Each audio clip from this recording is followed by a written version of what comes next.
Hi, ladies and gentlemen. I'm sitting here with the trickster Jeff Hobson, and we're in between shows in Fort Lauderdale, and it's actually our last day with the Illusionists Live from Broadway tour. Yes, this is it. This is all after many months of 7 traveling months. And traveling, having fun, working. This is it. One last show. But I could not let this gentleman go without asking him my famous 21 questions. Ooh, is this like for all ages, or is it like restricted only adults? Depends on how you answer. Okay, good. And otherwise we'll bleep it. Oh, you're good. Bleeping is fine. Okay, you ready? Yes. Here we go. Who are you? I'm just a kid from Detroit that's done well. What do you stand for? I stand for everyone having fun. On and off stage? Yes, on and off. Everyone. Yes, that's good. Well, everyone all the time. I just want everyone to have fun. Yes, yes. I think that's the main thing. Good one. What would your job have been if you weren't a magician? A tuxedo salesman. A tuxedo salesman? I always said that if I was like, because I went through so many tuxedos when I was a kid, you know, dressing, and I knew more about the tuxedos, you know, and sizing them and this and that and how they look, because I wore so many of them. I always thought, well, if this magic thing didn't work out, I could actually sell like men's tuxedos. You are fabulous for the way, and like, I mean, well known for the way of your fabulous looks. Yes, well, my costume designer, Yvonne Rochelle, is the one who actually picks out all of my fabrics and stones the costumes and all Swarovski rhinestone. I think that said Swarovski. Swarovski. The more glitter, the better. Yeah, well, and it's got to be real. It can't be like that sequin. No. I hate sequin. Sequin's so 70s schlocky, you know, cheesy, but you got to go real crystal rhinestone. And you really see the difference. Oh, absolutely. Yeah, when the lights hit it. Sure. Yeah. What is your favorite act in the whole wide world? Doesn't have to be magic. It can be something you saw on TV, something you saw live. Wow, that's like, boy, that's like quite a loaded question. You know, I have to say this though. I really do have to say this because, you know, sometimes from childhood when you experience something, it stays with you, you know, and so even today, I can pretty much safely say that just the thing that you remember and just awe-inspiring and most amazing thing was Harry Blackstone Jr. performing his floating light bulb. And you're just, you know, just watching this on stage, and it's the most beautiful thing you've ever seen. And where did you see this? At Abbott's? This was at Abbott's, yeah. When I was a kid, when I was 12, was when I first saw it. And so, you know, you just watch it, and then you see it many times, you know, throughout the years, and it's still just as good as the first time. So, unfortunately, you know, he's not with us any longer, but he was the best at doing it. Nobody was quite like Harry, and I got to know him pretty well, and so yeah, that's stuck with me, and still today I would say that's the best thing I've ever seen on stage. You never thought of maybe buy the rights and try it out? Well, I don't know. You probably don't know the history of that, do you? Though I am not sure. Okay, because you know Abbott sells the history. You can buy it for $5. The floating light bulb. You can buy the secret, you know, to the trick, and just do it. However, the instructions and the rights are not given for the bulb going into the audience. Yeah, see, to me, it's like sponge balls. If you do a sponge ball trick, the sponge bunny trick, it doesn't mean anything unless you do it in the spectator's hands. Yes. And same thing with the egg bag. I think it's a stupid trick unless you do it with somebody from the audience. Yes. Oh, now the magic happens, and they did it, and that's what. I think the floating light bulb, unless that bulb goes away from the stage over the heads of the audience, and they just. Yeah, that's like the best moment. Well, that's what you do the trick for, that moment. I always look for tricks that, you know, what is that moment that you go, that's the moment you're looking for. And before that, it doesn't matter. It's just the setup, but you want that moment. And to me, the Blackstone floating light bulb is when it goes in the audience, that's what you want. Yeah. Yeah, you're right. That is the moment you work up to. Yeah, sort of. Yeah, that's it. Who do you look up to? Like currently or in the past? Whatever you want. Well, I look up up to, I mean, if we're talking entertainment-wise, I mean, Carol Fox was my father in magic, who really, you know, taught me the reality of magic. That pack small, play big. That you don't need a lot of big props to That's entertain. the best tip right there. That I've basically learned from you guys. Well, you know, you don't. It's like a comedian. A comedian's just got a microphone. He just talks. Well, if you can hold a couple hours of doing that, and you've got no props. Yeah. You know, and so you don't. The props mean nothing. It's like 10% prop, and then what you do with it is the 90%. So Carol Fox was one, and Fred Capps. Hello, Holland. Yeah, to me, he was the best, and he was considered by many people to be the best overall magician in the world, because he could do close-up well, he could do, you know, talking comedy, he spoke a couple different languages, and then he did manipulation. He was great at everything, and so I always looked up to him. And such an endearing personality, I feel. I never met him, always wanted to, but on stage you can tell that he's charming. He's you know? very, I mean, he's maybe nonchalant. Dutch in his way, very down to earth, very, you know. Yeah, he was great. I mean, he was the only one on stage that didn't act like a magician. Right. You have to just you're a person you're just like to look at and have a conversation with. And so I think that was part of almost all of his charm, really. Yeah. So what was your most important show that you've ever done? That you were in the wings and that you thought, okay, this is going to make me or break me. This is the moment. Well, probably the first time I was on live national television in the United States, which was Comic Strip Live. And it was the most disastrous thing in my whole career. Oh. It was just awful. It was what happened? Well, I mean, how much time do we have? But no, I'll try and make it quickly.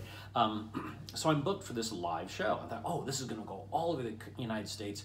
It's immediate, it's great. And so they told me, yes, you're going to have 7 minutes. Oh, good. What do you want me to do? Yes, we want you to do this, this, this. And so within a few days of performing this, they would call me time after time saying, oh, no, we don't have 7 minutes, we got 5. Okay, what are you going to do that? Okay, well, we only got 4. Okay, we only got 3.5. Only got the... And I'm like, well, wait a minute, how do you... but we still want you to do... And I said, oh, well, what do you want me to do? Oh, definitely the fire rating, okay.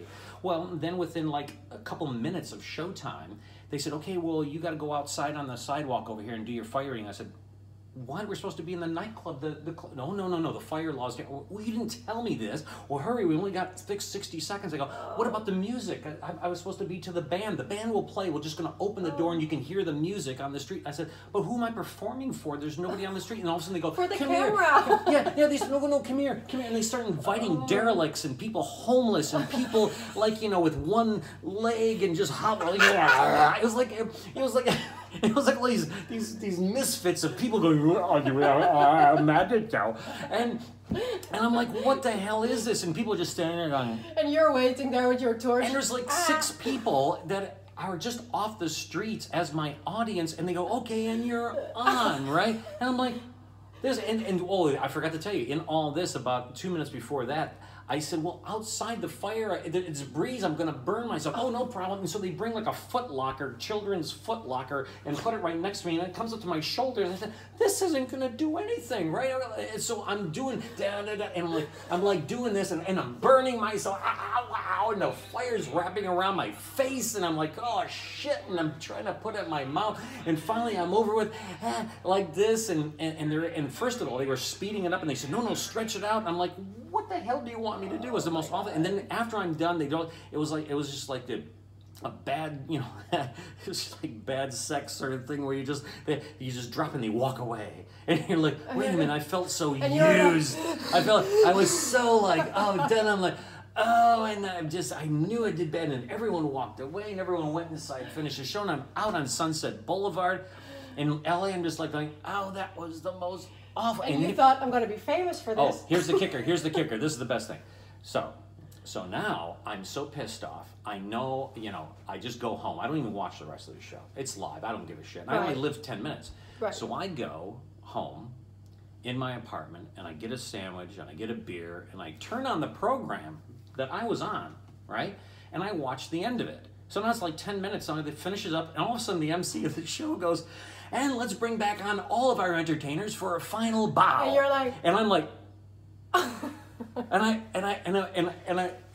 they said, oh, let's get this guy. So he blah blah blah, and they introduced me, Jeff Hobson. I'm like, no, and I'm watching the TV, yelling at the TV, going, no, this can't be right. And they leave a little space for me out of 10 people that were on the show, and there's this little blank spot. I'm just like, someone could have held up a sign. Yes, Jeff Hobson. Oh, and I just went, my career is over. It's over. Everything's gone. And I just thought that was the end of everything. So that was a defining moment where I thought, I'm just going to quit.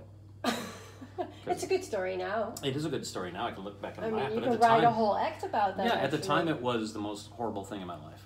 Any superstition before you start an act or go on stage? Is there anything you do, a ritual? Apart from loading and, getting the stuff you need.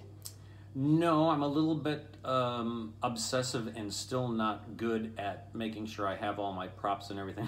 So I'm constantly 5 or 10 times. I'm like, I'll get my packing cards. Yes, is that or here? was that yesterday? I don't know, and I keep on checking. I know I just checked it 5 times. I'm going to check it again, and I'm like, I'm obsessive about it. And sometimes I still lose it because I'm not thinking about it. So, but yeah. So obsessive compulsive behavior. I am a little OCD on checking props. Yeah. What is your favorite theater to perform in the whole wide world? Is there a... It's even though it wasn't conducive to my performance because you couldn't go into the audience, the London Palladium was special. Right. Because of, it's the home of variety theater, it's an iconic place that everybody in the world has performed at. And also the Sydney Opera House is the other one.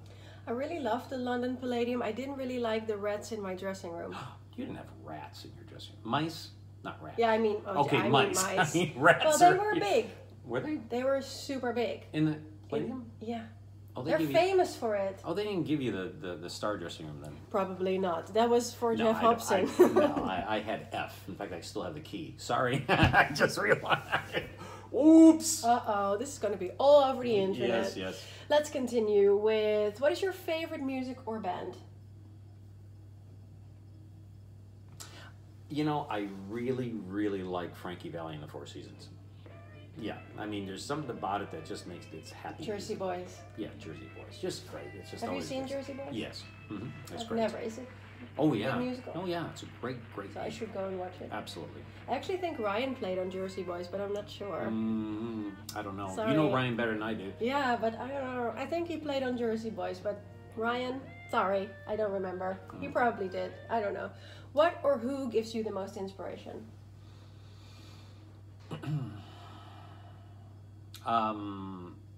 Watching Bad Magic. Gives you the inspiration. I look at this go, what the hell are you thinking? I go, that's awful. Like, that shouldn't be done like that. You should have done that. And I go, oh, that's actually a good idea. Let me write that down. Yeah, let me write that down. Don't do it. Yeah, if you do it backwards. Yeah. That's good. What's your favorite country or city to visit? Favorite country? You know what? I tell you, I must say that I would love to go back to, I think Czechoslovakia, but it was Karlovy Vary, and I think that's part of Czech Republic. But anyways, it's Karlovy Vary. It was a beautiful city, and it was right next to what's the famous Prague. It wasn't far from Prague. Right. It was maybe an hour or two from Prague. So that's in Czech. Czech, yeah. And so, because I know they switched countries over there a little bit, and I can't figure out what's what. But anyways, Karlovy Vary was probably the most beautiful city, and we performed there. And I just thought, God, this is like a wonderful one, and I would want to come back. So. Yeah, I've heard Czech. How do you say that? Czechia. Yeah. In Dutch. Czechia. It's supposed to be really nice. Yes. What's your favorite type of food? Well, I know Jeff Hobson now a little bit. I spent 7 months with him in a tour bus, and I thought I was horrible with my burgers and my sweets and my chocolate. Yeah. But what? You are a sweet tooth. I like a dessert. I just had one tonight. We just got key lime pie for later tonight. We're in Florida. You like key lime, but also this man gave me a bag of bugles. Caramel coated bugles. I mean, honestly, and if you don't know what a bugle is, it's a little chip sort of thing shaped like a bugle. But yeah, like the triangle chip. But caramel. I'm sure in Europe you cannot get it, the caramel. But it's hard to find here. Oh my God, I was sick after 3, but it was great. They're great. What's the stupidest thing you've ever done apart from the fire eating on live TV? Well, that's another one. Actually, another thing had to do with fire eating, is that on my first live performance in England on it was called the Magic Comedy Hour with David Williamson and Rudy Kobe back in 1990, I don't know, one or whatever it was. Is I'm doing the fire eating, and I usually always say, hey, to the audience, look, I'm going to do these, take these two, and I'm miming it to the music, and I'm like, I'm going to take these two torches, two of these torches, right, and I'm going to put them in my mouth, oh my and I'm God. going to go, oh and my I'm crazy, God. and so because I'm doing it in America, I'm like going, you know, this doesn't mean anything in America, it means two. Right, I didn't know you're supposed to do that. You know, so I'm like da da da. Or maybe da, not hold it in front of your mouth. Yes. But I'm like doing this and all of a sudden I look to the audience. I'm like, and they are like, and afterwards, John Fisher, the producer, says, "Well, you know, that was very good, but you know, you flipped off the entire country." And I'm like, "What?" And he says, "Well, you know, this mean, you know." I'm like, "Whoa!" And I had no idea, so I just realized that. And but then I had all the magicians from England because they love that sort of, you know, very anti-establishment thing, and they said, oh, "That was the best thing we've ever seen in England. You were wonderful. Thanks for flipping off the country." So now all English magicians start their act with. They think Simon Lovell just thought that was the best thing on earth, and yeah. Favorite animal? Favorite animal?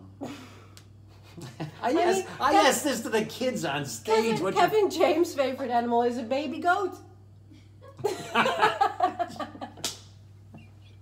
Well, that could be for an entirely different reason. I mean, that may be just for cuddle purposes. He loves him. He might just be getting emotionally involved. He loves him. Animals. Actually, I'm not an animal lover. I like animals, like everybody. Okay, that's nice. A dog is nice. Cat's nice. You know, everything's nice. But if they're from someone else. If there's somebody else, yeah. I mean, I have two labs and stuff myself. Oh, that's cute. But you know, they shed and they drool and they're too big. 3 things I said to my wife that I didn't want in an animal when we got one, and so what do we have? 2 of them. 2 of them. But that's nice. Then they are together. Yeah. What do you think people with normal jobs think about magicians? Normal jobs. I think that they're confused because they don't know exactly what to do with them. Because there's so few of us, and we make a little bit of splash in news every now and then, so they don't know. Yeah. They always walk up to you, oh, can you make my husband, can you make my wife disappear? And they think it's the first joke, and they don't know. I think unfortunately in America, we're on par, magicians are on par with, I hate to say this, spit it out. You know, there's like mime thing where and sort of like the Shriner clowns. Sorry, I love you, but you once a year you put on water-based makeup and you think you're a clown. It's not good. It's not good. So I mean, I love you. The Shriners are good people, but stay away from the. Okay, so I think they think, oh yeah, you know, it's almost like they hire somebody and say, oh yeah, just you know, have the kids. It's not adult things, and it's too much, you know. Yeah. So we get treated like poop a lot of times. In Europe, I think there's a higher thing. I think so. I don't know. I'm not sure used about to be. that. Used to be. That they think of more on the high arts. Here in America, it's like, because it's so easy for anyone to get a trick and they think they're a magician, and the next day they get a business card and then they say they're a magician and they do a crap show, and then of course it makes us look like, why would you want to see a magic show? Yeah. And I see it because a lot of people come to our show and half of the people go, I had no idea it was going to be this good. Yeah. See, because the impression is that magic is cheesy in a lot of for kids parties. Or it's for kids or something. But when you see a professional job, then that changes the perspective. Do you have a life motto? A life motto? No, but I do like my mentor's life motto, Carol Fox. It's on his gravestone. It was fun. It was fun. Mm-hmm. So it's sort of like, that's sort of how you started. That's right. You want to have fun, so that's sort of the thing. Yeah. It's important to have fun. I mean, what's your life without fun? I mean, why are we doing anything? I think half the world doesn't have fun. I think, you know, there's so many people that just walk in, walk out, they don't laugh, they don't like to see, you know, they don't do anything. Heck, people in our audiences, I could see them doing. Yeah, so many people are just, they just don't want to have fun. I think it's almost like they feel guilty if they do have fun, which is sort of sad. Yeah. What do you like to do in your spare time? I know the answer, I think. I like to spend time with my family. And you like to play golf. And I like to play golf, yes. I like to do individual sports. I used to play a lot of tennis. But individual sports. You're not good. No, in come a on team. now. What? You're not good in a team. No, I'm not good at team sports. I'm not good at football. I'm awful. I'm also not good in team sports. No, if I play with myself, darts or tennis or pool, billiards, things like that, I can play that very well. And you have control. It's all about me. I'm all respected because I'm an only child. That's all me too, See? but I have the same. I am not good with team sports. No. Because I get so annoyed when someone is not That's good. That's right. Or not.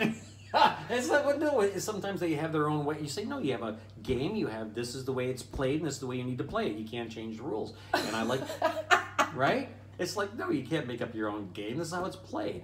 So, anyways, yeah, okay. Okay, what do you miss the most when on tour? We're almost done, by the way. What do I miss most when I'm on tour? Family. Yeah, me too. Yep. Easy. What's your favorite movie? The Producers. You've seen I've seen every movie. I've seen lots of movies, planet. and it is The Producers with Nathan Lane and Matthew Broderick. Yeah, we saw that on the bus. That is, to me, I Springtime. For Hitler. I mean, it's just funny. It's great, and it touches all of the, everything. It's so wrong, but yet it's so right, and so funny. It's sad. Yeah. I feel. Yeah, there's parts of it. Yeah, I mean, sure. But I mean, it is a fictional story. And you like his character, huh? You really like the actor, right? Joni Spina, when she saw The Producers with Nathan Lane and Matthew Broderick, she comes to me, she goes, Jeff, you gotta do The Producers. You gotta play the Nathan Lane part. You gotta do that. You have to. And I said, what? And I didn't even know, because I didn't know what The Producers was. I knew there was the film from the black and white 1968 from Mel Brooks, but I had forgotten what the characters were. And then she says, that Nathan Lane, she goes, character, she goes, that's your character. You need to go on Broadway and do that and blah, blah. And she kept on, every time she met me, she said that. And I didn't understand, and I saw it, and I went, yeah, this is a funny thing, and I would never, I'm not that good. But would you, though? If someone asked you out of the blue and said, hey, would you want to play the lead role in The Producers on Broadway? You know why? But no magic? You know why I wouldn't? Well, the only reason, because I looked, when I was thinking about doing theater, and going, okay, I could actually act, and I know how to do, I did a lot of it. I looked at the pay scale. And I went, these guys, these leads in major plays, I go, I make more than these guys, and I'm just a magician. I go, why would I want to? Yeah, but not just for the honor of it. You mean just for the honor? Can you sing? Not good. I can fake sing. You can fake sing. Yeah, in other words, lip sing. No, not lip sing. Like but I'm saying RuPaul's Drag Race. like if you like I did Yul Brynner, like The King and I. Now he couldn't sing, but he sang 4 songs. Right. And I did the same thing. Yes. Sometimes I think that people are not so bad, but no matter what I think, yeah. I can go. Yeah, so you can talk the same, so I can fake it, but not like Nathan Lane or Matthew Broderick. No, Matthew Broderick's a great singer. So no, Yeah. Can't do that. Well, maybe one day we'll see you on Broadway. You never know. Maybe if I get really old I'll and buy a decrepit. ticket to see that. Okay, thank you. What kind of effects, magic effects, do you hate or think are not deceptive, yet everyone is doing it? Most illusions. No, I'm sorry. Most illusion. Okay, I got a challenge for you people at home here. Okay, why do you? Okay, if illusions are so great. Yeah. And there are some that are very good. Mm-hmm. Some are very good. They're very good. The problem is if you really take a woman or a person and put them in a box, separate the boxes, put them back together, and they come out, shouldn't people start a new religion immediately upon seeing them? Oh my God. But they don't. They just go, I mean, you don't clap for separating somebody, putting them. I mean, okay, you know who was good? Is Richie Artie. Yeah. Richie I thought Artie. you were going to say Doug Henning. Well, no, Doug Henning was good, but that's more show. He was very show busy. You knew that Doug Henning was playing a part of a magician. Ricciardi, you thought he was a badass, and you thought he was murdering somebody on stage, and you did that, and you like everyone's the mouths were. I mean, people were fainting in his audience. They were fainting. My God, he cut off somebody's head, and he just took the head and carried it off stage. You're like, oh my God! No, okay, now that. But how is that entertainment though? That is like. Well, it's not, and it doesn't. Well, see, you didn't say that. What's entertaining? I didn't. I said, but you. No, I mean it's the same reason why horror movies are entertaining. Good ones are.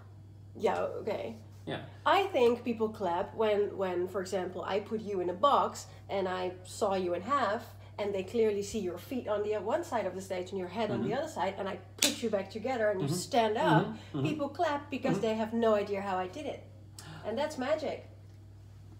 See, I debate that. I think that they're clapping because of the presentation you just gave them. Because I do this. Well, no, because of you put it all together, the lights, the music, the way you did it, the look of everything, the whole thing as a whole. They're going, okay, I'm witnessing a piece of entertainment. And as such, but they're not going, and rightly so, if you are actually really puzzling them and really and really fooling the shit out of somebody, they're just stunned. They're just, and people don't applaud. Or, you know what I'm saying? I mean, really, if you're really fooling the hell out of them, that's why mentalists need to let people know, oh my God, he just thought what I thought about. Well, you just don't go, ooh, he thought what I was, I mean, he knows what I'm thinking. Isn't that nice? No, you don't do that. You're just stunned with your mouth open because they just did a miracle, like a Jesus thing on you. But some people are stunned when they see a person being cut in half. Yes, if it's done right. Most people don't do it right. Yeah, but that's for everything, though. But see, like I say, first of all, I think one of the best tricks is a zigzag. But the zigzag looks like a trick. However, that's the way it's perceived. And so when you perform it, people are really puzzled and they applaud. But as far as fooling somebody, it's hard to beat a zigzag. Regular people. Normal people. But again, it's all in the presentation. And if presentations were better for illusionists, not just playing the best 80s riff, in Doug music. Henning ripoff. Doug Henning ripoff or Copperfield or something. Okay. And take a little note from Ricciardi and go, okay, what can I take from that and give it to my audience and make people just go, oh my gosh, that I want to talk about this to the whole world. Yeah. So, but that doesn't happen often. I agree with that. So. And you should, because it's right. Because Hobson is always right. Life lesson number 1. No, my wife is always right. Oh yeah. Jeff Hobson's wife is always right. Is that right? Yes, dear. Okay, last question. Yes. What would you say? I can't even read that. No. If you met the young Jeff Hobson, like you were maybe 8 or 9 or 10, or like the boys the 7-year-old boy you get up on stage, what if that were you? What would you say to yourself, knowing everything that you know now? I would say the exact same thing that Mark Wilson, told me the first time he saw me, my very first performance at the Magic Castle in Hollywood. My very first show, I do my show, I get off stage, and everyone's applauding. It's great because they never saw anything like me there before. And Mark Wilson came up to me, and he says, I got a little bit of advice for you. And I said, yes. Oh, Mark Wilson, yes. He goes, take it down 10%. I said, take it down? He goes, yeah. He goes, you're crazy. You don't give enough time to everything. You're just spastic. And I said, okay. And I did. It's a rare advice because mostly people need to, Yeah, but he knew that. More. He saw me and I went, yeah, I was spastic and I was talking way too fast. I still do now, but I'm like maybe a third of the speed I used to be. Yeah. And you couldn't understand what I was saying. Now I use inflection. Now I use comedy timing. Now I time things out. I wait. I can pause. I can use a little silence. And that made, all the difference. So yeah, just take it down a wee bit for me. Good one. Any tips for... Get on stage as often as possible. For the magicians watching? Get on stage as often as possible? I don't care how much you're on stage, get on stage more. As the more you're on stage, the more comfortable you are, then the more you can forget about being on stage and just talking and engaging and intriguing the audience. and forgetting and making it like a second home or your first home. And buy the egg bag effect. Jeff Hobson, Hobson'sChoiceMagic.com. I'll help you. Thank you. Well, Jeff, thank you so much Thank you, for taking the time to... We have a show to do. 10 minutes from now. Yeah, we have 10 minutes. So we're dress. we're wrapping this up. Bye, folks. Bye. Thanks for watching.